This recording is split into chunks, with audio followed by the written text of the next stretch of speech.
श्रीरङ्गलक्ष्मणमुनीन्द्रपदाब्जभृङ्गं श्रीवासुदेवगुरुवर्यकृपावलम्बं श्रीवीरराघवगुरुत्तमलब्धबोधं श्रीवत्सचिह्नम् अघमर्षणमाश्रयामः। श्रीमते वीरराघवार्यमहादेशिकाय नमः। श्रीमते रङ्गरामानुजमहादेशिकाय नमः। श्रीमान् वेङ्कटनाथार्य कवितार्किककेसरी वेदान्ताचार्यवर्यो मे सन्निधत्तां सदा हृदि। प्रणामं लक्ष्मणमुनिः प्रतिगृह्णातु मामकं प्रसादयति यत्सूक्तिः स्वाधीनपतिकां श्रुतिम्। பகவத் ராமானுஜ ஜெயந்தி உற்சவத்திற்கு அங்கமாக நடைபெற்று வரும் உபன்யாசத்தை அனுபவித்து கொண்டு வருகிறோம். அதில் தொடர்ச்சியாக இப்பொழுது நாம் கீதையின் சாரத்தை, அதாவது கீதையின் செம்மை பொருள், அதை சுவாமி தேசிகன் தனது இரகசிய கிரந்தத்தில் எவ்வாறு பொருத்தி அனுபவிக்கிறார் என்பதை கண்டுகொண்டு வருகிறோம். இதில் அபராத பரிகாராதிகாரத்தில் அபிஷேத்சு துராச்சாரோ பஜதே மாம் அனன்யபாக் சாதுரேவ சமந்தவ்யகா சம்யக் வியவசிதோஹி சஹா என்ற ஸ்லோகத்தை எடுத்து காட்டுகிறார். ஸ்லோகத்தின் கருத்து, மிக்க ஆச்சாரக்கேடு உடையவனாக இருந்தாலும் வேறு பலனை விரும்பாதவனாகி என்னை பஜனம் செய்பவன் சிறந்த வைஷ்ணவனே, வெகுவாக மதிக்கத்தக்கவனுமாகிறான். ஏனெனில் நானே எல்லாம் என்கிற நல்ல எண்ணம் கொண்டவன் அவன் என்பதால். இது 9வது அத்தியாயத்தில் 30வது ஸ்லோகம். இந்த ஸ்லோகத்தை இந்த அபராத பரிகாராதிகாரத்திலும் எடுத்து அபராதங்களுக்கு பரிகாரமாக பகவானை தியானம் பண்ணுவது உயர்ந்தது என்பதை கூறி, மேலும் இதே ஸ்லோகத்தை பிரபாவ ரக்ஷாதிகாரத்தில் எடுத்து நல்வழியில் சிறிது தவறிய பாகவதர்களையும் நிந்திக்கக்கூடாது என்னும்போது அருளி செய்கிறார். அதாவது சர்வேஸ்வரன் தானே அர்ஜுனனையும் தர்மபுத்திரனையும் பற்ற இவ்வாறு அருளி செய்தான் என்கிறார்.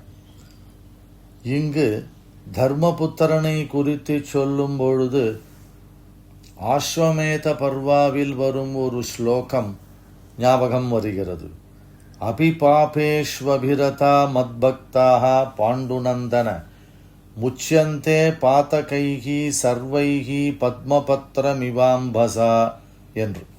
அதாவது பகவானுடைய பக்தர்கள் தாமரை இலையில் பாபம் ஒட்டாமல் எப்படி இருக்கின்றதோ அவ்வாறு இருப்பார்கள் என்று. அதாவது பகவானிடத்தில் பக்தி கொள்வது மிக மிக மிக நல்லது. அது சேத்தனர்களை எந்த நிலையிலும் கொண்டு சேர்க்கும் என்பதற்கு உதாரணமாக இந்த ஸ்லோகத்தை 2 இடங்களில் எடுத்து காண்பிக்கிறார். அடுத்ததாக விபூத்தி அத்தியாயம், அதாவது பகவான் கண்ணனின் ஐஸ்வர்யங்களை சொல்லும் அத்தியாயம். அதில் ஒரு ஸ்லோகம், 40வது ஸ்லோகம், நாந்தோஸ்தி மம திவ்யானாம் விபூதீனாம் பரந்தப என்று. அதாவது எல்லையற்ற ஐஸ்வர்யங்களை உடையவன் பகவான் என்பதை அர்த்த பஞ்சகாதிகாரத்தில் விளக்கி அருளி செய்யும் பொழுது இந்த வாக்கியத்தை எடுத்து இத்தியாதிகளுடைய சங்கிரகமான யதண்ட மண்டாந்தர கோச்சரம் சயத்து என்கிற ஸ்லோகத்தின்படியே இந்த ஸ்லோகம் ஸ்ரீ ஆளவந்தார் அருளி செய்தது. அனந்த விபூதி விசிஷ்டனாக அனுசந்தேயம், அதாவது முடிவே இல்லாத ஐஸ்வர்யங்களை உடையவன் எம்பெருமான் என்பதற்கு இது ஒரு உதாரணம் என்று. மங்களகரமான எனது கட்டுப்பாட்டுக்குள் உள்ள வஸ்துக்களுக்கு முடிவில்லை என்றும் இவ்வளவும் ஓர் எடுத்துக்காட்டே என்று கீதா ஸ்லோகத்தின் தாத்பரியம். இவ்வாறு பகவான் கண்ணன் தனக்கு இருக்கக்கூடிய ஐஸ்வர்யத்தை சொன்னவுடன் அந்த ஐஸ்வர்யத்தோடு கூடின பகவானை தான் சேவிக்க வேண்டும் என்று ஆசைப்படுகிறான் கண்ணன். அடுத்து 11வது அத்தியாயத்தில் பகவான் கண்ணன் தன்னுடைய விஸ்வரூபத்தை அவன் காணுமாறு செய்கிறான். அந்த அத்தியாயத்தில் இருந்தும் சில ஸ்லோகங்களை எடுத்து காண்பிக்கிறார். ஆச்சரியமான விஷயம், பகவானுடைய விஸ்வரூப சேவையை திவ்யம் ததாமி தே சக்ஷுகு என்று திவ்யமான கண்களை அர்ஜுனனுக்கு வழங்கி அதை பார்க்கும்படி செய்கிறான் பகவான் கண்ணன். அதை பார்த்து சேவித்துவிட்டு ஆச்சரியப்பட்டு அர்ஜுனன் இதுநாள் வரை தான் தனக்கு இவன் தோழன்மாரை போலவோ உறவு முறையில் அம்மான் மகன் மாமா பையன் என்கிற முறையில் பழகி வந்தோமே, இந்த கண்ணனுக்கு இவ்வளவு ஐஸ்வர்யங்கள் இவ்வளவு பெருமை உள்ளது என்பதை நேரில் கண்டு மிக மிக மிக ஆச்சரியப்படுகிறான். மின்பக்கம் சேவிக்கிறான். பக்கத்தில் போனால் பிரதட்சிணம் பண்ண முடியவில்லை, அதாவது வலம் வருதல் அது முடியவில்லை. ஏனால் எல்லா பக்கமும் வளர்ந்து இருக்கிறான். நீண்டும் அகன்றும் உயர்ந்தும் அந்த மாதிரியான ஒரு சேவை அர்ஜுனனுக்கு கிடைக்கிறது. ஆகையினால் வலம் வர முடியாமல் திரும்பவும் இதே பக்கம் திரும்பி விழுந்து விழுந்து நமஸ்காரம் பண்ணுகிறான். அப்போ அந்த அத்தியாயத்தில் பகவான் சொன்ன ஒரு ஸ்லோகத்தை சுவாமி அர்த்த பஞ்சகாதிகாரம், அதாவது 5 விஷயங்கள், பிராப்யஸ்ய பிரம்மண ரூபம் பிராப்துஷ்ச பிரத்யகாத்மனः பிராப்தியுபாயம் பலம் செய்வ ததா பிராப்தி விரோதிச்ச. பகவான் அதே போன்று ஜீவாத்மா, அவனை அடைவதற்கு உபாயம், அடைந்தால் வரும் பலன், அடைவதற்கு தடையாக இருக்கக்கூடிய நம்மளுடைய கர்மாக்கள். அப்பொழுது பகவான் அடைய வேண்டியவனான பகவானுடைய ரூபத்தை சொல்லும் பொழுது அவன் திவ்ய மங்கள விக்கிரகம் உடையவன் என்பதை கூறுகிறார்.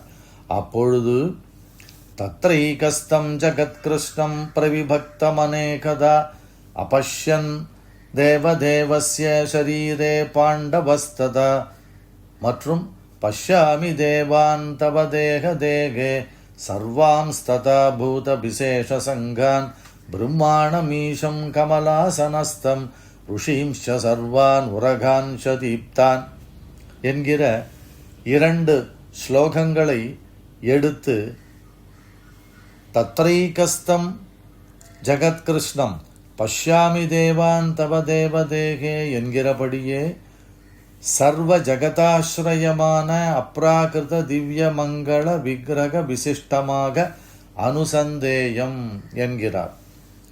அதாவது ஸ்ரீ கிருஷ்ணனுடைய விஸ்வரூப திருமேனியில் ஒரு மூலையில் இந்த உலகம் முழுவதும் இருப்பதை கண்டான் அர்ஜுனன்.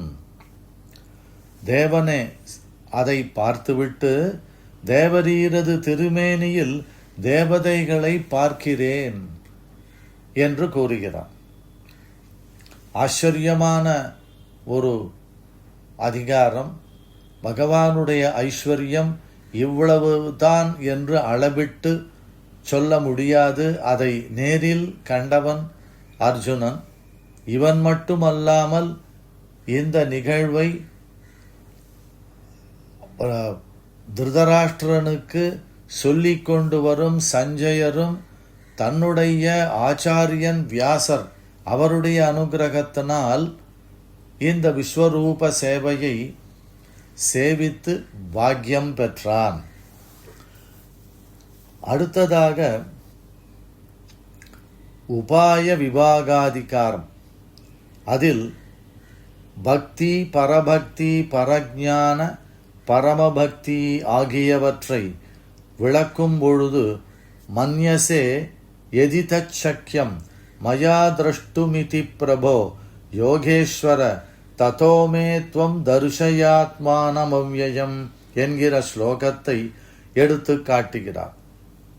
சுவாமி தேசிகனுடைய வாக்கியம், இத்தாலே சுத்தபாவம் கதோ பக்தியா சாஸ்திராத் வேத்மி ஜனார்தனம் என்கிறபடியே சாஸ்திரஜன்ய தத்துவஞான கர்மயோகாதி பரம்பரையாலே பிறந்த பரபக்தியானது சாட்சாத்கரிக்க வேணும் என்னும் அபினிவேசத்தை உண்டாக்கி யோகேஸ்வர ததோமே துவம் தர்ஷயாத்மானமவ்யயம் காணுமாறு அருளாய், ஒரு நாள் காணவாராய் என்று புலம்பும்படி பண்ணி இவ் அபேட்சாமாத்திரமடியாக வந்த பகவத் பிரசாத விசேஷத்தாலே தற்கால நியதமான முழுமையான சாட்சாத்காரத்தை, அதாவது நேரில் கண்ட உணர்வை உண்டாக்கும்.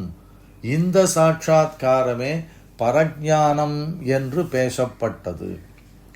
பகவானுடைய ஐஸ்வர்யத்தின் மேன்மையை கேட்ட அர்ஜுனன் அந்த சேவையை சேவிக்க வேண்டுமே என்று கேட்கிறான். அதுதான் பரஜானம். முதலில் பக்தி, அதன் பிறகு பகவானிடத்தில் ஏற்படும் உயர்ந்ததான பக்தி, அதன் பிறகு அவனை பற்றி தெரிந்து கொண்ட பின் நேரில் அவனை சேவித்து இன்புற வேண்டும் என்ற நிலையே பரஜானம். அதை விளக்கி கூறும் பொழுது இதே 11வது அத்தியாயத்தில் 4வது ஸ்லோகமான இந்த ஸ்லோகத்தை ததோமே துவம் தர்ஷயாத்மானம் அவ்யயம் என்ற வரிகளை எடுத்து காண்பிக்கிறார். அடுத்ததாக பகவானுக்கும் மற்றைய தேவதைகளுக்கும் உள்ள வேறுபாடுகளை கூறும்பொழுது பக்தியோகத்தை விளக்கமாக கூறும் 12வது அத்தியாயத்திலிருந்து தேஷாமகம் சமுத்தர்த்தா மிருத்யு சம்சார சாகராத் பவாமி நசிராத் பார்த்த மையாவேசித சேதசாம் என்கிற ஸ்லோகத்தை எடுத்து காண்பிக்கிறார். அதாவது பகவானிடம் மனம் வைத்தவனுக்கு யமன் போன்ற சம்சாரமாகிய கடலிலிருந்து சீக்கிரம் கை தூக்குபவனாக நான் ஆவேன் என்று பொருள்.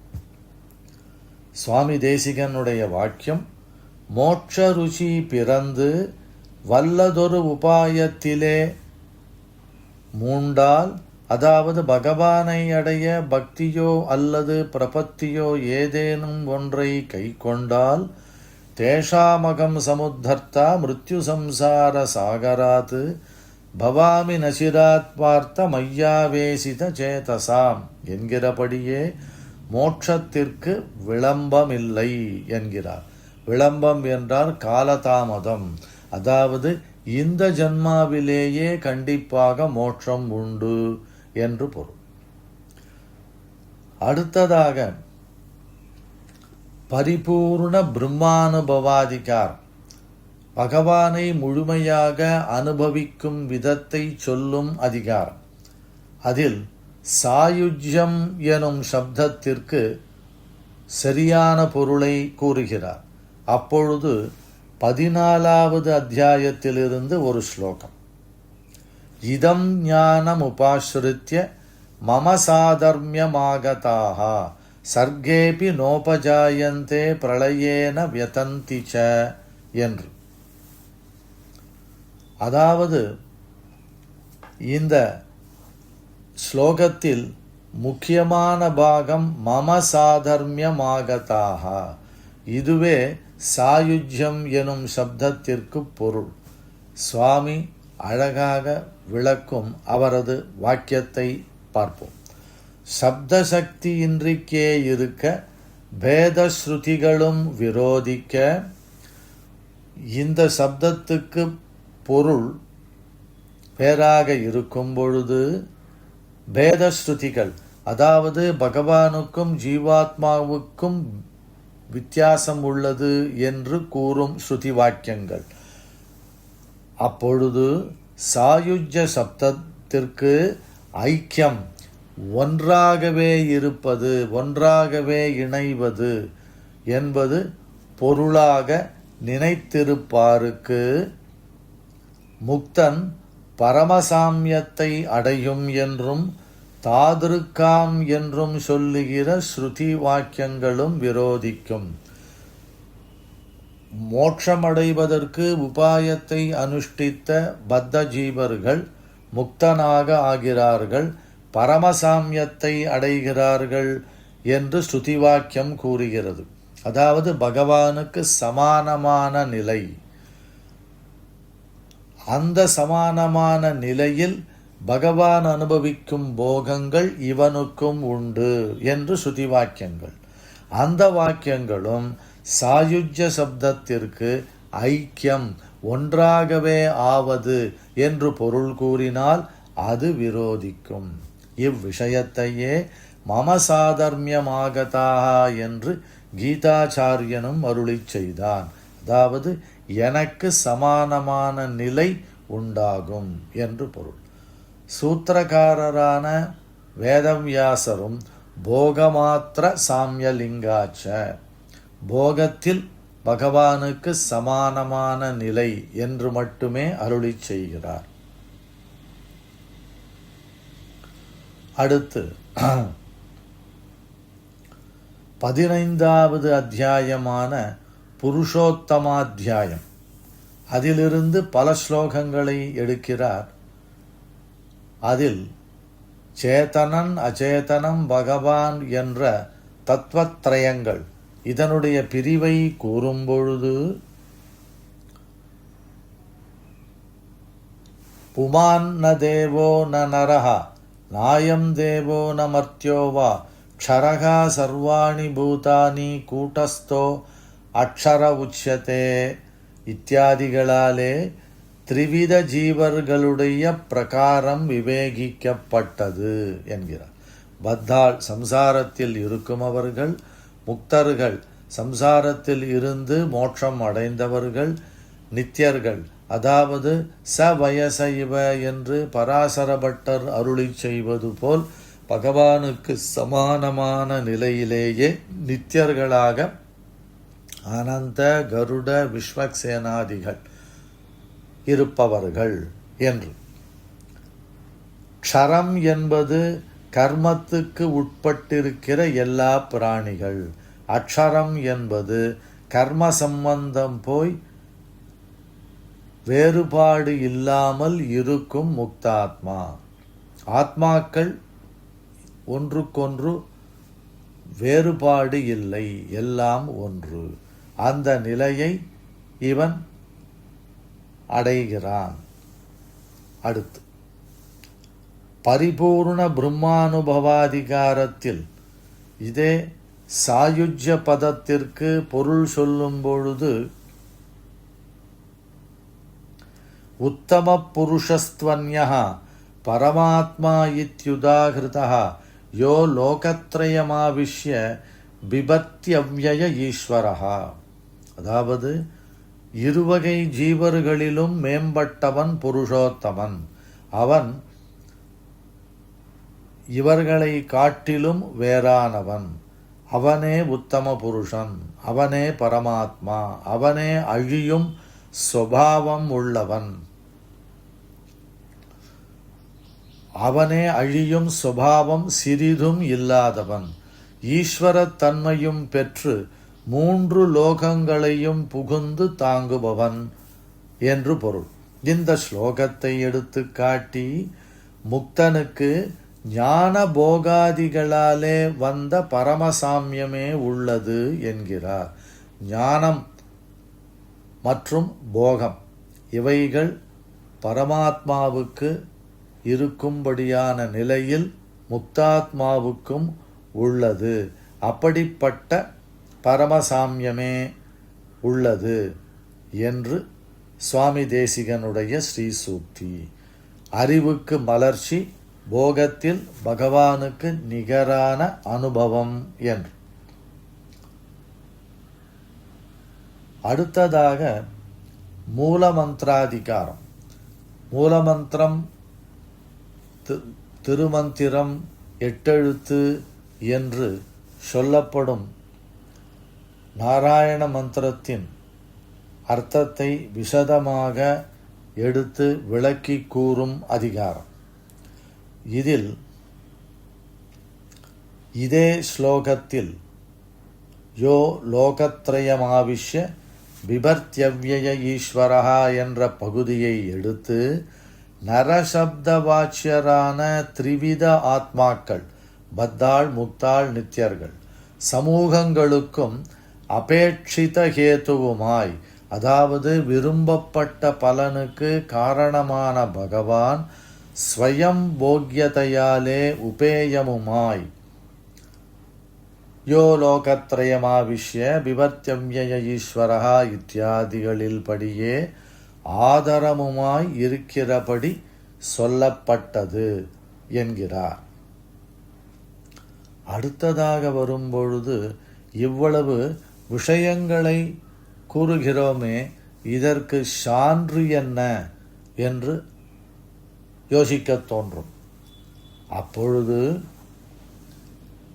சுவாமி 16வது அத்தியாயத்திலிருந்து தெய்வாசுர விபாகம், அதாவது தெய்வ பிரகிருதிகள் யார், அசுர பிரகிருதிகள் யார் என்பதை விளக்கும் அதிகாரம். அதிலிருந்து தஸ்மாத் சாஸ்திரம் பிரமாணந்தே காரியாகாரிய வியவஸ்திதௌ ஞாத்வா சாஸ்திர விதானோக்தம் கர்ம கர்த்துமிகார்ஹசி என்ற 24வது ஸ்லோகத்தை எடுத்து காட்டுகிறார்.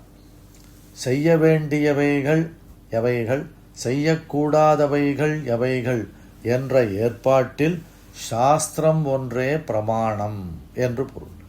இந்த ஸ்லோகத்தை சார நிஷ்கர்ஷாதிகாரம், அதில் மோட்சம் மற்றும் மோட்சத்திற்கான உபாயங்களை பற்றி கூறும்பொழுது பரமபுருஷார்த்தமும் தத் உபாயமும், பரமபுருஷார்த்தம் மோட்சம் சென்று பகவான் எழுந்தருளியிருக்கும் ஸ்ரீவைகுண்ட லோகத்தில் அவனுக்கு நிகரான போகங்களை அனுபவித்து அவனை அனுபவித்து கொண்டே இருப்பது. அதற்கான உபாயம் பக்தியோகம் அல்லது பிரபத்தி. இவைகளை பற்றி பிரத்யக்ஷாதி பிரமாணங்களால் அறிய ஒண்ணாதபடியாலே நேரடியாக இப்படி என்பதை பற்றி விவரங்களை தெரிந்து கொள்ள முடியாத பொழுது இவற்றுக்கு சாஸ்திராத்வேத்மி ஜனார்தனம் என்றும், சாஸ்திரங்களிலிருந்துதான் தெரிந்து கொள்ள வேண்டும் என்றும், தஸ்மாத் சாஸ்திரம் பிரமாணந்தே காரியாகாரிய வியவஸ்திதௌ, எதை செய்ய வேண்டும் எதை செய்யாமல் விடுவது என்பதற்கு சாஸ்திரம் ஒன்றே பிரமாணம் என்றும் சொல்லுகிறபடியே சப்தமே பிரமாணம் என்று அருளி செய்கிறார். அடுத்ததாக வரும்பொழுது இதை கேட்டவுடன் இவனுக்கு, அதாவது அர்ஜுனனுக்கு ஒரு கலக்கம் வருகிறது. அதை போக்கடிக்கிறார். சரமஸ்லோகார் அதிகாரத்தில் மா சுச்சகா, சோகத்தை கழித்தல், இதை விளக்கும் பொழுது இதே 16வது அத்தியாயத்திலிருந்து 5வது ஸ்லோகத்தை எடுத்து உதாகரிக்கிறார். இங்கு கழிக்கிற சோகம் யதாவஸ்தித ஆத்மோபதேசாதிகளாலே கழிந்த பந்துத்வாதி நிமித்தமான பழைய சோகம் அன்று. ஆத்மாவும் தேகமும் ஒன்றே என்ற எண்ணம் உபதேசத்தாலே இரண்டும் வெவ்வேறு என்று புரிந்து கொண்டவன் அர்ஜுனன். ஆகையினால் அந்த பந்துக்கள் மரணம் அடைந்து விடுவார்களே என்ற சோகம் இல்லை. பிரகரண அனுகுணமான சோகாந்தரம். இப்பொழுது அர்ஜுனனுக்கு ஏற்பட்ட வருத்தம் என்னவெனில், தெய்வீ சம்பத் விமோட்சாய நிபந்தாயாசுரி மதா என்று பிரித்து சொன்னதனாலே நாம் ஆசுர பிரகிருதிகளாகில் செய்வது என் என்று சோகித்த அர்ஜுனனை பற்ற தான் அசுர குணம் உடையவன் என்று பகவான் எண்ணியிருந்தால் அப்பொழுது தனக்கு பகவானை அடைவதற்கு என்ன வழி, எப்படி அதை செயல்படுத்த முடியும் என்ற வருத்தம் மேலோங்கினவனாக காணப்பட்ட அர்ஜுனனை பார்த்து மாசுச்சகா சம்பதம் தெய்வீம் அபிஜாதோசி பாண்டவ என்று கூறுகிறான் கண்ணன். இங்கு சீரிய பலத்தில், அதாவது உயர்ந்த பலத்தில் தீவிர ஈடுபாடு கொண்ட நிறைய நாள் பண்ண வேண்டியதாக இருக்கும் உபாயத்தை, அதாவது கடினமான உழைப்பினால் மட்டுமே சாதிக்க முடிந்த பக்தி யோகத்தின் தன்மையை தன்னுடைய அளவையும் கண்டு நமக்கு இவ்வுபாயம் எங்கே பல சித்தியை உண்டாகப் போகிறது என்று வருத்தப்பட்ட அர்ஜுனன் அவனுக்கு க்ஷணகால சாத்தியமாய் சர்வ அந்தராய ரகிதமாய் சுலபத்தில் சாதிக்கக்கூடியதும் உள்ளே வேறு எதுவும் மறைத்து சொல்லப்படாததுமான சுலபமான உபாயத்தை காட்டிக் கொடுத்து, அதாவது சரணாகதியை சொல்லிக் கொடுத்து அதை பற்றின விவரங்களை சொல்லி அம்முகத்தாலே பல சித்தியில் பலம் கிடைப்பதில் நிர்பரனுமாய் நிசம்சயனுமாய் பொறுப்பு நீங்கியவனாகவும் சந்தேகம் இல்லாத நிலையும் அடைந்தவனாக பண்ணி மாசுச்சகா என்று சொன்னால், அதாவது இதுவானது உபாயாந்தர தௌஷ்கர்யாதிகள் வேறு ஒரு உபாயமான பக்தி யோகத்தில் இருக்கும் கடினமான விஷயங்கள் தெரிந்து கொண்டதனால் பிறந்த சோகத்தை கழிக்கிறதுக்கு சரியாக இருக்கின்றது என்று சுவாமி தேசிகன். அடுத்ததாக ஆச்சாரிய கிருத்தியாதிகாரத்தில் இரகசியார்த்தங்களை உபதேசிக்க தகுந்தவர்கள் யார், தகாதவர்கள் யார் என்கிற விஷயத்தை 16வது அத்தியாயத்தில் இருந்து சில ஸ்லோகங்களை எடுத்து கூறுகிறார். அபயம் சத்வ சம்சுத்திகி ஞானயோக வியவஸ்திதிகி தானம் தமஸ்ச யஜ்ஞஸ்ச ஸ்வாத்யாயः தப ஆர்ஜவம் அஹிம்சா சத்யம் அக்ரோதகா தியாககா சாந்திரபைஷுணம் தயாபூதேஷு அலோலுப்த்வம் மார்தவம் ஹ்ரீரசாபலம் தேஜக்ஷமா திருதிகி சௌச்சம் அத்ரோகோ நாதிமானிதா பவந்தி சம்பதம் தெய்வீம் அபிஜாதஸ்ய பாரத என்றவாறு சொல்லப்பட்ட தெய்வ பிரதிகளுக்கு சம்வத்சரம் ததர்த்தம் வா இத்தியாதிகளில் சொன்ன பரீட்சாதி மூல குண நிச்சய பூர்வகமாக அவஸ்தையிலே அஷ்டகர்ணமாக வெளியிட்டு, அதாவது 2 பேர் மட்டுமே, அதாவது ஆச்சாரியன் சிஷ்யன் இவர்கள் காதுகளில் மட்டுமே இதை தெளிவாக உபதேசம் பண்ணி அஷட்கர்ணமாக 6 காது கேட்காதபடி இன்னொருத்தர் இல்லாதபடி இரகசியமாக உபதேசிக்க வேண்டும் என்று. இந்த ஸ்லோகத்தில் தெய்வத்தன்மையை எவ்வாறு அறிவது என்பதை, அப்படிப்பட்ட சேத்தனனுக்கு இருக்க வேண்டிய குணங்களை பற்றி கூறுகிறார். அவைகளை பார்ப்போம்.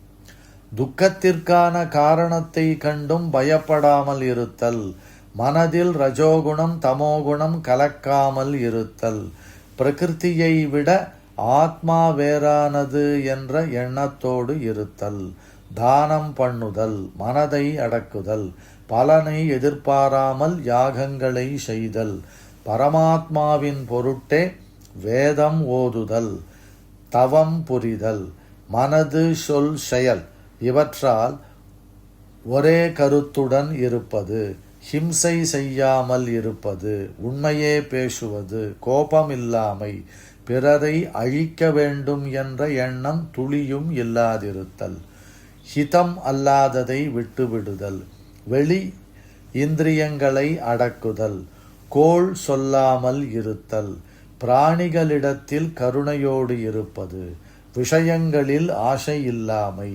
மிருதுவான சுபாவம், கெட்ட காரியங்களை செய்வதில் வெட்கம், விஷயம் அருகில் இருந்தாலும் பற்றுதல் வைக்காமல் இருப்பது, கெட்ட மனிதர்களால் வாதத்தில் வெல்ல முடியாத சக்தியோடு இருப்பது, பொறுமை, ஆபத்காலத்தில் செய்ய வேண்டுவதில் நிலையான புத்தியுடன் இருத்தல், செயலை பண்ணும்படி உள் வெளி கருவிகளை நியமித்தல், பிறருக்கு துரோகம் செய்யாமல் இருப்பது, கர்வமில்லாமல் இருப்பது.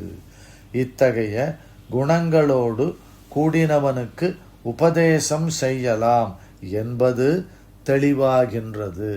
ஆச்சாரியன் சிஷ்யனை தேர்ந்தெடுக்கும் விதம் இந்த ஸ்லோகங்களை கொண்டு புரிய வைக்கிறார் சுவாமி ஸ்ரீ தேசிகன். அடுத்ததாக தம்போ தர்போதிமானஸ்ய என்கிற ஸ்லோகத்தில் தன்னை தர்மத்தில் பற்றுள்ளவனாக பிறர் நினைக்க தர்ம வழிவில் நடப்பவன் போல் பாசாங்கு பண்ணுபவன், செய்ய வேண்டியதை தெரிந்து கொள்ளாமல் போகத்தினால் மதம் பிடித்திருத்தல், தான் பிறந்த குலம் விஷயமான மற்றும் பல விஷயங்களில் அபிமானத்தோடு இருத்தல், கோபம் கொள்வது, சத்துக்களுக்கு அச்சம் தரும் கடுமையான செயல்களை செய்வது, உயர்ந்த தாழ்ந்த தத்துவங்களை பற்றின அறிவு இல்லாதிருத்தல். இத்தகையவர்களுக்கு உபதேசம் செய்வது சரியாக இருக்காது என்பதை ஆச்சாரியன் தெரிந்து கொண்டு அசுர பிரகிருதிகளுக்கு மறைத்து சீரிய தனமுடையார் சேமித்து வாழுமா போலே சரிதார்த்தராய் வர்த்திப்பார்கள் பூர்வாச்சாரியர்கள் என்று அருளிச் செய்கிறார். இப்படிப்பட்டதான கடுமையான பரீட்சையை வைத்து சோதித்து பார்த்து நம் பகவத் ராமானுஜருக்கு திருக்கோஷ்டியூர் நம்பிகள் இரகசியார்த்தங்களை உபதேசித்ததாக தெரிகின்றது. இவ்வளவு கடினமான பரீட்சை தேவையில்லாமல் இருந்திருக்கலாம்.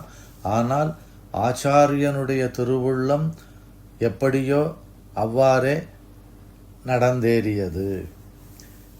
இவ்வளவு கஷ்டப்பட்டு தான் தெரிந்து கொண்ட விஷயத்தை மற்றையோருக்கு சுலபத்தில் தெரிந்து கொள்ளச் செய்து அவர்கள் எல்லோரும் நன்மையை அடைய வேண்டும் என்ற மகா உதார குணத்தோடு வாழ்ந்து வந்தவர் நம் சுவாமி ராமானுஜர்.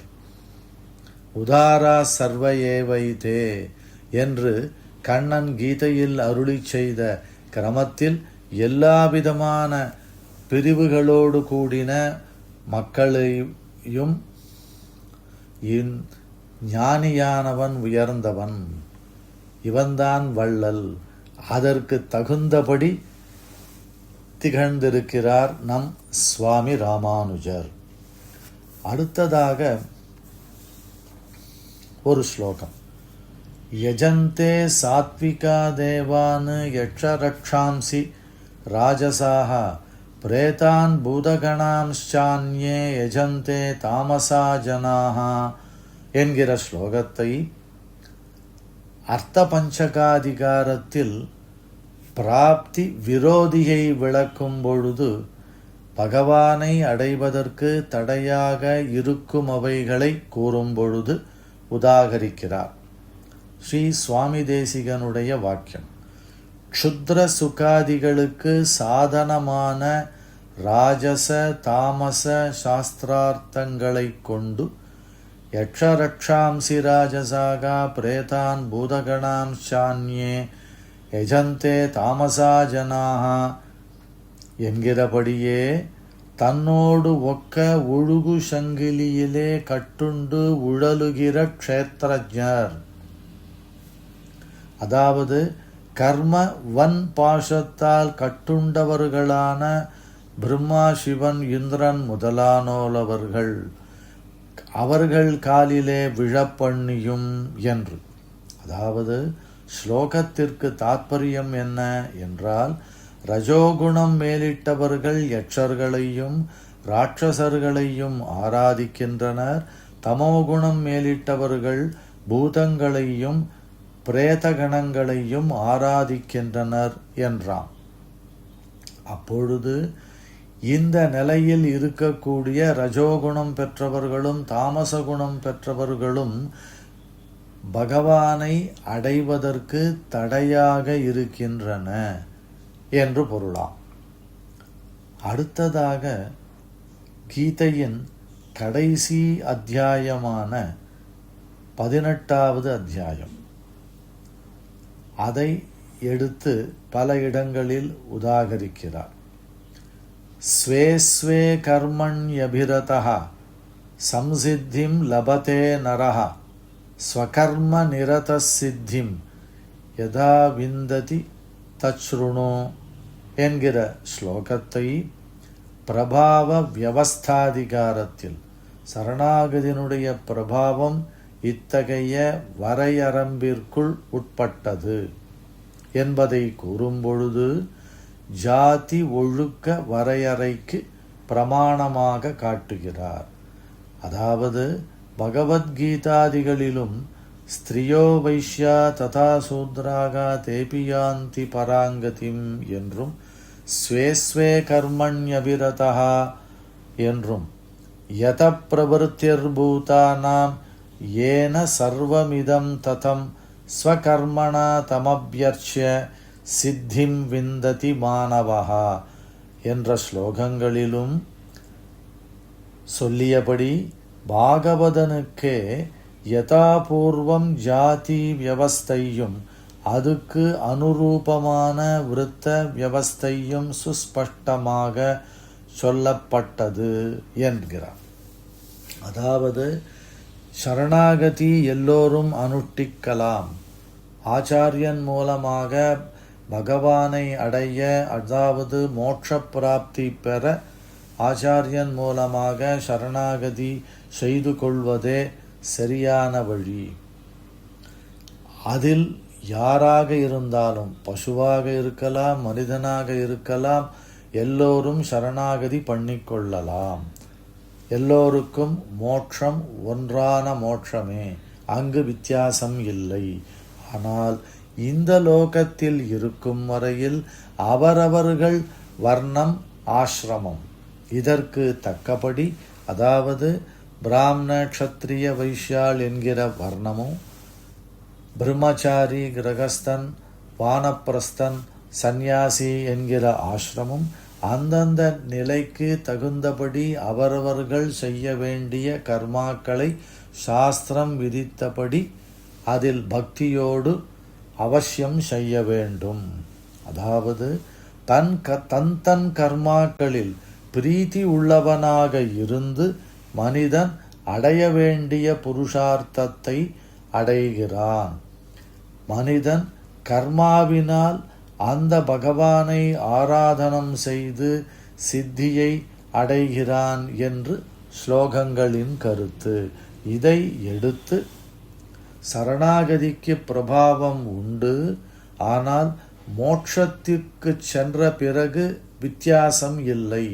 இவன் பசுவாக இருந்து மோட்சம் பெற்றவன், இவன் மனிதனில் பிரம்மச்சாரியாக இருந்து வந்தவன், கிரகஸ்தனாக இருந்து வந்தவன், இல்லை இவன் பிறப்பால் க்ஷத்ரியனாக இருந்து வந்தவன், வைஸ்வனாக இருந்து வந்தவன் என்ற வித்தியாசம் இல்லை. ஆனால் இந்த லோகத்தில் இருக்கும் அளவும் அவரவர்கள் பிறந்த ஜாதிக்கு தகுந்த கிரமத்தில் தான் செய்ய வேண்டியவைகளை அவசியம் செய்தாக வேண்டும் என்பதை எடுத்து கூறும் பொழுது அருளி செய்கிறார். அடுத்து தாமச ராஜச சாத்விக தியாகங்களை எடுத்து விளக்குகிறார். தியாகத்தில் இவ்வகைகள் உண்டு. அதை கூறும்பொழுது வேத வைதிக சாஸ்திரங்களில் சொல்லுகிற நியமங்களை பாஹ்யரும் குதிருஷ்டிகளும் பிராந்தியாலே விடுகிற விடம் தாமசத்தியாகம். அதாவது வேதத்தை ஒப்புக்கொள்ளாமல் வெளியில் இருப்பவர்கள், வேதத்தை ஒப்புக்கொண்டு அதற்கு தப்பான வழியில் அர்த்தம் சொல்லுபவர்கள், இவர்கள் மனசில் ஏற்பட்ட ஒரு பிரமத்தினாலே சாஸ்திரங்களில் சொன்ன நியதமான கர்மாக்களை விடுவது தாமசத்தியாகம் என்று பெயர். இதை விளக்கும் பொழுது நியதஸ்யது சந்நியாசக கர்மணோ நோபபத்யதே மோகாத்தஸ்ய பரித்யாகः தாமசக பரிகீர்த்திதः என்கிற ஸ்லோகத்தாலே கீதாச்சாரியன் அருளி செய்தான் என்கிறார். அதாவது காமியம் போலன்றி அவசியம் செய்ய வேண்டியதான நித்திய நைமித்திகங்களான காரியத்திற்கு தியாகம் என்பது கர்மாவை செய்யாமல் விடுவது என்பது தகாது. அத்தகைய கர்மாவை இதனை தெரிந்து கொள்ளாமல் விடுவது தாமசத்தியாகம் என்று சொல்லப்படுகிறது. அடுத்ததாக ராஜசத்தியாகம் பற்றி. குடும்ப வரணாதிகளுக்கு அலைந்து சந்நியாசாதிகளை பற்றுவாரைப் போலே துக்க ரூபைகளான பிரவருத்தி நிவருத்திகளுக்கு சோம்பி விடுகிற விடம் ராஜசத்தியாகம் என்னும் இடத்தை, அதாவது குடும்பத்தில் கஷ்டம், அதற்காக சந்நியாசம் வாங்கி கொண்டு விடுவது. அதே மாதிரி கிரகஸ்தனாக இருக்கும் பொழுது பல செயல்களை செய்ய வேண்டும். அதில் சிலதை அவசியம் செய்ய வேண்டும், சிலதை விட வேண்டும் என்று சாஸ்திரம் கூறுகிறது. அதாவது கிரகணம் முதலானவைகள் வந்தால், அதுவும் சந்திர கிரகணம் வந்தால் இரவில் தகப்பனார் இல்லாதவர்கள் தர்ப்பணம் செய்ய வேண்டும், அதுவரையில் இவன் சாப்பிடாமல் இருக்க வேண்டும் என்றவாறு நியமம். இத்தகைய நியமங்களை அந்த காரியம் செய்வதில் ஈடுபாடு இல்லாமல் சோம்பலால் விடுவது ராஜசத்தியாகம் என்று பெயராம். இதை விளக்கும் பொழுது கீதையிலிருந்து துக்கமித்யேவ யஹா கர்ம காயக்லேஷ பயாத் த்யஜேத் ச கிருத்வா ராஜசம் தியாகம் நைவ தியாக பலம் லபேத். அதாவது யாவனொருவன் மோட்சத்திற்கு காரணம் என்று அறிந்தும் பணச்செலவு என்றோ உடலுக்கு வாட்டம், ஏகாதசி என்று உபவாசம் இருக்க வேண்டும், ஹரிதினம் என்று அன்றைக்கு பெயர், இதை பண்ணாமல் விடுவது. இந்த மாதிரி சில செயல்கள் பண்ணும்போது பணச்செலவு அதிகமாக இருக்கும், ஆகையினால் அதை பண்ணாமல் இருப்பது. அப்படி பயத்தினாலும் கர்மாவை விடுகிறான். அவன் ராஜசம் என்ற தியாகம் செய்பவனாகி சாஸ்திரம் இசைந்த தியாகம், அதனால் ஏற்படும் பலன் அதை பெறவே மாட்டான் என்று. அடுத்தது தன் அதிகாரானுரூபமாக தவிர வேண்டுமவை தவிர்த்து செய்ய வேண்டுமவை செய்யுமிடத்தில் தனக்கு தான் எதை செய்வதற்கு அதிகாரியோ அவனுக்கு தனக்கு வேண்டுமவை தவிர்த்து செய்ய வேண்டுமவை செய்யுமிடத்தில், அதாவது இதை தவிர்க்க வேண்டும் என்று சாஸ்திரம் கூறும் பொழுது அதை செய்யாமல் இருக்க வேண்டும். செய்ய வேண்டும் என்று சாஸ்திரம் கூறிய விஷயங்களை அவசியம் செய்ய வேண்டும். அகரகரு சந்தியாம் உபாசீத என்பது. அதேபோல் ஸ்வர்ணஸ்திரயம் சுராபானம் முதலானவைகளை செய்யக்கூடாது என்று சாஸ்திரம் போதிக்கிறது. அப்போ அதை விட்டுவிட வேண்டும். இப்படிப்பட்ட செயல்களை செய்யும் இடத்திலும் செய்யாமல் விடுகின்ற இடத்திலும் நான் சுதந்திரமாக செய்கிறேன், எனக்கு இக்கர்மம் சேஷபூதம், எனக்கு இன்ன பலத்துக்கு இதுதானே சாதனம், அதாவது நான் என் இஷ்டப்படி செய்கிறேன், இந்த கர்மா எனக்கு சேஷம், அதாவது எனக்காக ஏற்பட்டது, எனக்கு இதை செய்தால் வரும் பலனை பெற்றுத்தரும், எனக்கு இன்ன பலம் அடைவதற்கு இது சாதனம், இப்படிப்பட்ட நினைவை மாற்றி பகவத் பிரீத்தியர்த்தம் சர்வேஸ்வரனே செய்விக்க அவனுக்கு சேஷமான இந்த கைங்கரியத்தை பகவானுடைய உகப்பே பிரயோஜனமாக அனுசந்தித்து இந்த செயல்களை செய்வதற்கு சாத்விக தியாகம் என்று பெயர். இதை விளக்கும் பொழுது காரியமித்யேவ யத் கர்ம நியதம் கிரியதேர்ஜுன சங்கம் த்யக்த்வா பலம் செய்வ ச தியாகா சாத்விகோ மதஹா என்று அருளி செய்தான் என்கிறார். அவசியம் பண்ண வேண்டிய நித்திய நைமித்திகமான காரியத்திற்கு தியாகம் என்பது கர்மாவை செய்யாமல் விடுவது என்ற பொருள் தகாது. ஆக செய்ய வேண்டிய காரியத்தில் செய்யத்தகாதவை என்ற எண்ணம் உண்டானால் அது தாமச தியாகம் என்று கூறப்படும். மோட்சத்திற்கு காரணம் என்று தெரிந்தும் உடல் வாட்டமடைகிறது, பணம் செலவழிகிறது என்ற காரணத்தினால் கர்மாவை செய்யாமல் விடுபவன் ராஜச தியாகம் செய்பவன் என்று சாஸ்திரம். மேலும் ஆகையினால் தியாகத்தின் பலனை அவர்கள் பெறமாட்டார்கள். ஆக நித்திய நைமித்திகமான கர்மாக்களை நான் செய்கிறேன், இது எனது செயல் என்ற அதில் ஈடுபாடு, பலனில் விருப்பம், இவைகளை எல்லாம் விட்டுவிட்டு இந்த செயல் அவசியம் செய்ய வேண்டிய செயல், இது பகவானுக்கு பிரீத்திகை விளைவிக்கின்றது என்று செய்யப்படும் பொழுது அது சாத்விக தியாகமாக கருதப்படுகின்றது என்கிற விஷயத்தை இந்த தாமச தியாகம், ராஜச தியாகம், சாத்விக தியாகம் என்கிற விஷயத்தை எடுத்து கூறும் கீதா ஸ்லோகங்களை சுவாமி தேசிகன் தகுந்த இடத்தில் பொருத்தி காண்பிக்கிறார். அடுத்ததாக வரும்பொழுது மோட்ச விரோதியான பலனால் இவன் கட்டுண்ணப்படமாட்டான் என்று கூறுகிறார். அதாவது மோட்சயிஷ்யாமி என்பதன் பொருளை விளக்கமாக அருளி செய்யும் பொழுது சுவாமி தேசிகனுடைய வாக்கியம், இங்கு பாபங்களிலிருந்தும் விடுவிக்கையாவது, மோட்சயிஷ்யாமி என்ற பதத்திற்கு பாபங்களிலிருந்து விடுவிக்கிறேன் என்று பொருள். அனாதியான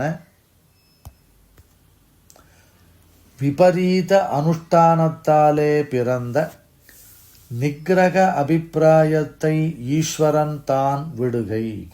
அதாவது இவனை பாபங்களிலிருந்து விடுவிக்கிறேன் என்பதன் பொருள், இவன் விபரீதமான அனுஷ்டானத்தை பண்ணுகிறான், அதனால் தனக்கு இவனிடத்தில் நிக்கிரகம், இவனை தண்டிக்க வேண்டும் என்ற எண்ணம் தோன்றுகிறது, அதை பகவான் விடுதல்.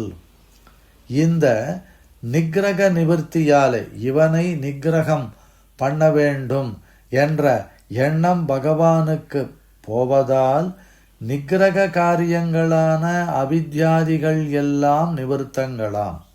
அதாவது பகவான் நிக்கிரகம் நமக்கு ஏற்பட்டால் நமக்கு திரும்பவும் இந்த சம்சாரத்தில் பிறவி ஏற்படும். பிறப்பு இறப்பு இதே தொடர்ந்து வந்து கொண்டிருக்கும். அவித்யா, அதாவது கர்மா வித்யாதி சக்கரே என்ற கிரமத்தில் அவித்யினால் கர்மாவை பண்ணுகிறான். கர்மாவினால் அதில் வாசனை ஈடுபாடு ஏற்படுகிறது. அதனால் ருச்சி, திரும்பவும் பிரகிருதி சம்பந்தம். இது முழுவதும் இவனை விட்டு அகன்றுவிடும். ஈஸ்வரனுடைய நிக்கிரக நிவர்த்தியானது மத் பிரசாதாத்து என்கிற அபிப்பிராய விசேஷம். அதாவது பகவானுடைய அனுக்கிரகத்தினால் ஜீவனுக்கு அவித்யாதிகளுடைய நிவர்த்தியானது ஞான விகாசாதிகள், ஞானத்தினுடைய மலர்ச்சி என்பதனால். இதை சரமஸ்லோகாதிகாரத்தில் சுவாமி இவ்வாறு அருளிச் செய்கிறார். கீதையில் சர்வகர்மாண்யபி சதா குர்வாணோ மத் வியபாஸ்ரயகா மத் பிரசாதாத் அவாப்னோதி சாஸ்வதம் பதமவ்யயம். காமியமான எல்லா கர்மங்களையும் என்னிடம் கர்த்திருவம் முதலியவற்றை வைத்து செய்பவனும் எனது அருளால் எந்நாளும் அழியாத இடத்தை குறைவின்றி அடைகிறார்கள் என்ற ஸ்லோகத்தில் வரும் மத் பிரசாதாத் எனது அனுக்கிரகத்தினால் என்பதை இங்கு மோட்சயிஷ்யாமி என்பதன் பொருளை விளக்கி அருளி செய்யும் பொழுது எடுத்து காட்டுகிறார் நம் தூப்புல் வள்ளல். அடுத்து 18வது அத்தியாயத்தில் ஒரு முக்கியமான ஸ்லோகம். மன்மனாபவ மத்பக்தோ மத்யாஜி மாம் நமஸ்குரு மாமே வைஷ்யசி சத்யம் தே பிரதிஜானே பிரியோசிமே என்பது ஸ்லோகம். ஸ்லோகத்தின் பொருளை முதலில் பார்ப்போம். பக்தியோகம் எவ்வாறு பண்ண வேண்டும் என்பதை இந்த ஸ்லோகம் கூறுகிறது. என்னிடம் அன்பு உடையவனாய், இடைவிடாது மனதை செலுத்தியவனாய், எல்லா உபகாரங்களையும் சமர்ப்பித்து ஆனந்தமாய் ஆராதிப்பவனாய், நமஸ்காரம் பண்ணியபடி முழு மனதையும் என்னிடத்திலே செலுத்தி என்னையே அடைய வேண்டும் என்ற எண்ணத்துடன் பக்தியோகம் பண்ணி என்னையே அடையலாம். உனக்கு மங்களம் ஏற்படும், நான் பிரதிஜை செய்கிறேன் என்று ஸ்லோகார்த்தம். இந்த ஸ்லோகத்தில் வரும் ஒரு பதத்தை எடுத்து சுவாமி விளக்கும் அழகை பார்ப்போம். ஏக சப்தத்துக்கு உபாய பல ஐக்கியம். ஏகம் என்று ஒரு சொல், அதாவது பிரசித்தமான சரமஸ்லோகம் என்ற ஸ்லோகத்தில் வரும் ஒரு பதம்.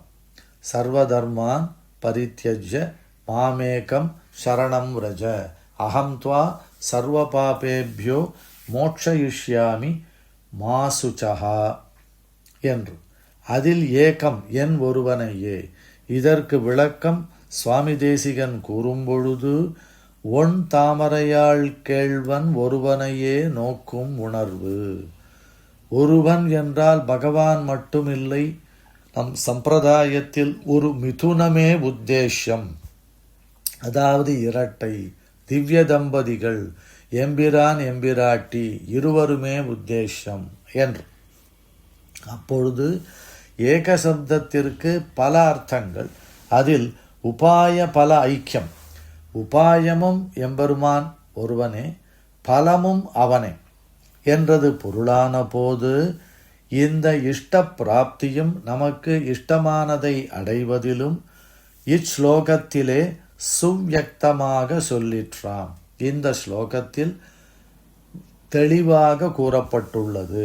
ஆகையால் மாமே வைஷ்யசி என்று கீழில் ஸ்லோகத்தில், அதாவது பிரசித்தமான இந்த சரம ஸ்லோகத்திற்கு முன் ஸ்லோகம் மன்மனாபவ பக்தியோகம் எவ்வாறு அனுஷ்டிப்பது என்பதை தெளிவாக சுருக்கமாக கூறுகின்ற அந்த ஸ்லோகம். அந்த ஸ்லோகத்தில் விசதமாக சொன்ன அர்த்தம் இங்கு பிராப்தி விரோதியை கழிக்கையாலும் பகவானை அடைவதற்கு தடையாக இருக்கக்கூடிய விஷயங்களை கழிக்கையாலும் ஏகசப்தத்தில் விவக்ஷா விசேஷத்தாலும் சொல்லிற்றாம். இந்த ஏகசப்தம் எல்லாம் பகவான் ஒருவனே. பகவான் ஒருவனையே நாம் எண்ணிக்கொண்டு வர வேண்டும். ஆன பின்பு இது சாபேட்சகமாக கொண்டு கீழ்ஸ்லோகத்திற்கு சேஷமாகிறதன்று. ஆகையால் மன்மனாபவ மத்பக்தோ மத்யாஜி மாம் நமஸ்குரு மாமை வேஷ்யசி சத்யம் தே பிரதிஜானே பிரியோசிமே என்கிற ஸ்லோகம் பக்தியோகம் அனுஷ்டிப்பதை பற்றி மட்டும் கூறுகிறது. இங்கு சரமஸ்லோகத்தில் வரும் ஏகசப்தம் உபாயமும் பலமும் நானே என்பதை தெளிவாக உணர்த்துவதற்காக சொல்லப்பட்டது. அப்பொழுது என்னை வந்து அடைவாய் என்று மாமே வேஷ்யசி என்று சொன்ன அர்த்தம் பக்தியோகம் அனுஷ்டிப்பவர்களுக்கு. இங்கு அப்படிப்பட்ட அந்த பக்தியோகமானது அனுஷ்டிப்பதற்கு கடினமாக இருக்குமே என்ற கவலை அர்ஜுனனுடைய முகத்தில் தோன்ற உறாவுதலை கண்டு என்று சுவாமி தேசிகன் ஓரிடத்தில் அருளிச் செய்கிறார்.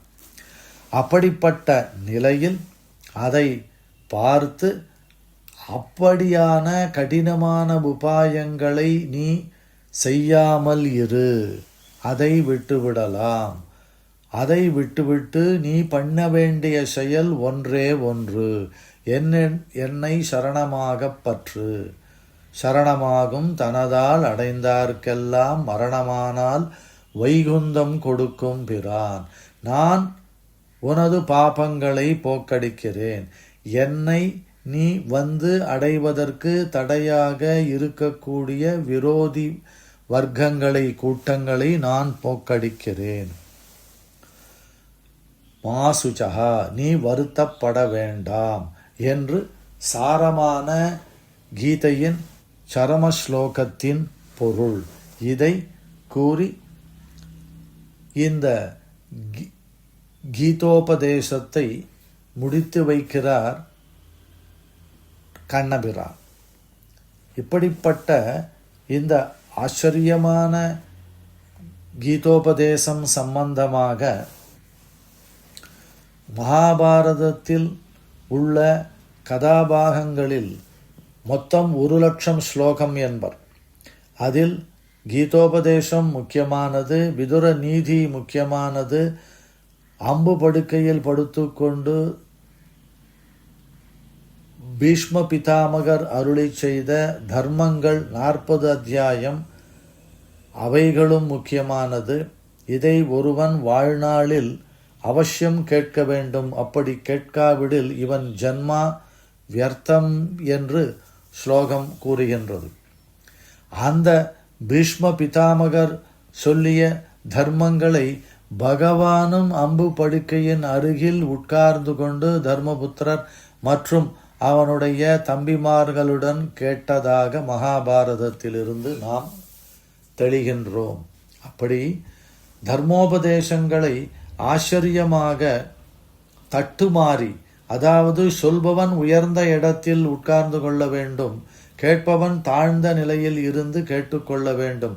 இதற்கு மாறி கீழ் இடத்தில் இருந்து கொண்டு உயர்ந்த இடத்தில் இருக்கும் அர்ஜுனனுக்கு தேரை ஓட்டி கொண்டு அந்த சமயத்தில் திரும்பி பார்த்து பார்த்து இவனை ஒரு சிஷ்யனாக ஏற்றுக்கொண்டு பகவான் இதை அருளி செய்தான் என்றால், பகவான் சுலபன் என்பதற்கு இதை தவிர வேறு ஒரு எடுத்துக்காட்டு தேடவே வேண்டாம். அப்படிப்பட்ட உயர்ந்த இந்த கீதையின் சாரங்களை நம் தூப்புல் வள்ளல் தன்னுடைய இரகசிய கிரந்தமான ஸ்ரீமத் ரகசியத்ரயசாரத்தில் எடுத்து உதாகரித்த விஷயங்களை அடியேனுடைய புத்திக்கு எட்டின வரையில் சிலவற்றை சொன்னோம். இதில் எவ்வளவு கேட்டவர்களுக்கு புரிந்தது என்பது எனக்கு தெரியாது. ஏனெனில் சில வாக்கியங்கள் சுவாமி தேசிகனுடைய 750 வருஷத்திற்கு முன் நடந்த கிரந்தம் அருளி செய்தது. ஆகையினால் அந்த வாக்கியங்களை நேரடியாக கூறும் பொழுது அதில் பொதிந்துள்ள சொற்களின் கருத்துக்களை முடிந்த வரையில் விளக்கம் அளித்தேன். அந்த வாக்கியங்களை அப்படியே சேவிப்பதில்தான் சுவாரஸ்யம் உள்ளது. ஆகையால் இத்தகைய இரகசியார்த்தங்களை சுவாமி ராமானுஜர் படாத பாடுபட்டு தன்னுடைய ஆச்சாரியரான திருக்கோட்டியூர் நம்பிகளிடம் கேட்டு தெரிந்து கொண்டதனால் கீதையின் சாரத்தை சுவாமி தேசிகன் ஸ்ரீசூக்தியை கொண்டு அனுபவித்தோம். ஒரு விஷயத்தை சொல்லி இந்த உபன்யாசத்தை முடித்துக் கொள்கிறேன். சுவாமி ராமானுஜருக்கு சில தொல்லைகள் ஏற்பட்டது சந்நியாசாசிரமத்தில். அதை தெரிந்து கொண்டார் திருக்கோட்டியூர் நம்பிகள். சிஷ்யனிடத்தில் வாத்சல்யம் மிக மிக அதிகம். அன்றீன்ற கன்றுக்கு இறங்கி சுரக்கும் தேனுவைப் போல என்று. அப்படி இருக்கக்கூடிய அவர் வரும்பொழுது சுவாமி ராமானுஜர் அவரை விழுந்து நமஸ்காரம் பண்ணுகிறார். சேவித்து கொண்டே இருக்கிறார். நிறுத்து போரும் என்று சொல்லவே இல்லை. சந்நியாசிகளை நாம் சேவிக்கும் பொழுது தொடர்ந்து சேவித்து கொண்டே இருக்க வேண்டுமாம். அவர்கள் போரும் என்று சொல்லும் வரையில். அவர் போரும் என்று சொல்வதாக தெரியவில்லை. இவரோ சேவித்து கொண்டே இருக்கிறார். ஆற்று மணல் நினைத்து பாருங்கள். மதியம் 12 மணி 1 மணி மாதூகரம் பிக்ஷைக்கு செல்ல வேண்டிய சமயத்தில் இந்த நிகழ்வு. அப்பொழுது ஒருவர் திருக்கோட்டியூர் நம்பிகளிடம் சிஷ்யனுடைய முடிவு வரையில் இந்த நிகழ்வு நடக்குமா என்று கேட்டாராம். உம்மைதான் நான் எதிர்பார்த்தேன் என்று திருக்கோட்டியூர் நம்பிகள் பதில் உரைத்தார். அதாவது நீரோ ராமானுஜரோ இறக்கும் வரையில், பகவானிடம் செல்லும் வரையில் பாஷ்யக்காரருக்கு மாதூகரம் அதாவது பிக்ஷை அந்த ஏற்பாடை நீரே செய்ய வேண்டும். அதனால் அவருக்கு பெயர் திருமேனி பரிவர் என்றே ஆயிற்று. பகவத் ராமானுஜரின் திருமேனியில் பரிவோடு கூட அவருடைய ஆச்சாரியனிடத்திலும் தன்னுடைய ஆச்சாரியனை குறித்து கேள்வி கேட்கும் அளவுக்கு திருமேனியில் பரிவு. ஏனெனில் சரியாக இந்த நிகழ்வை நீர்தான் நடத்த முடியும். ஏனெனில் குரு பரம்பரா விஷயத்திலிருந்து நமக்கு தெரியக்கூடியது விஷம் கலந்த உணவை ராமானுஜருக்கு கொடுக்க ஏற்பாடு நடந்தது என்பதை தெரிந்து கொண்டு தான் திருக்கோட்டியூர் நம்பிகள் தகுந்த அதிகாரியை அத்தகைய சூழ்நிலை இனி ஏற்படாதவாறு இருக்க வேண்டும் என்ற கிரமத்தில் இந்த சிஷ்யனை தேடும் படலம் அரங்கேறியது. அப்படி சிஷ்யனிடத்தில் எவ்வளவு வாத்சல்யம் இருந்தால் கனைத்திளம் கன்று கிறங்கி நினைத்து முலை வழியே நின்னு பால் சோர என்ற கிரமத்தில் சிஷ்யனுடைய திருமேனி சிஷ்யன் வெகு நாட்கள் இருக்க வேண்டும். அப்படிப்பட்ட உயர்ந்த ஆச்சாரியர்களின் அனுகிரகத்தினால்தான் சுவாமி ராமானுஜர் 120 சம்வத்சரங்கள் இந்த பூலோகத்தில் எழுந்தருளியிருந்து ஆச்சரியமான பல விஷயங்களை செய்தருளியிருக்கிறார். அப்படி அவர் அருளிய விஷயங்களில் கீதைக்கு பாஷ்யம் அருளி செய்தது, அதில் உள்ள கருத்துக்களை சுவாமி தேசிகன் மூலமாக அவர் தன்னுடைய இரகசிய கிரந்தத்தில் அருளி செய்த எடுத்துக்காட்டி விளக்கிய விதத்தை கூறும்படியான ஒரு பாக்கியம் இந்த தேசிக சபையினர் நடத்தும் இந்த ராமானுஜ உற்சவத்திற்கு அங்கமாக நடைபெற்று கொண்டிருக்கும் உபன்யாசத்தில் சொல்லும்படியான வாய்ப்பை பெற்றமைக்கு தேசிக சபா ஐதராபாத் அங்கத்தை சேர்ந்தவர்களுக்கு என்னுடைய கிருதஜதையை தெரிவித்துக் கொள்கிறேன். இவ்வாறு கூறுவதற்கு இதில் ஏதேனும் நிறை இருந்தால் அடியேனே கிளியை பழக்கி வைக்குமா போலே பழக்கி வைத்து பிழையற பேசுவித்த அடியேன் தகப்பனார் பாரத ராஷ்டிரபதி சம்மானித மகாமகா உபாத்தியாய வேதாந்த நிஷ்ணாதா முதலான பல விருதங்களுக்கு அலங்காரமாக விளங்கிய பையம்பாடி சேட்லூர் ஸ்ரீபுவே வாசுதேவ ஸ்ரீபத் சாங்காரிய மகாதேசிகனுடைய திருவடிகளில் அனந்த கோடி பிரணாமங்களை சமர்ப்பித்து கொண்டு முடித்துக் கொள்கிறேன். கவிதார்க்கிக சிம்மாய கல்யாண குணசாலினே ஸ்ரீமதே வெங்கடேசாய வேதாந்த குரவே நமஹ. ஸ்ரீமதே நிகமாந்த மகாதேசிகாய நமஹ. பகவதே பாஷ்யகாராய நமஹ. தொடர்ந்து உபன்யாசங்கள் இன்னும் பல நாள் நடக்கவிருக்கின்றது. எல்லோரும் கேட்டு இன்புறுமாறு பிரார்த்தித்துக் கொள்கிறேன்.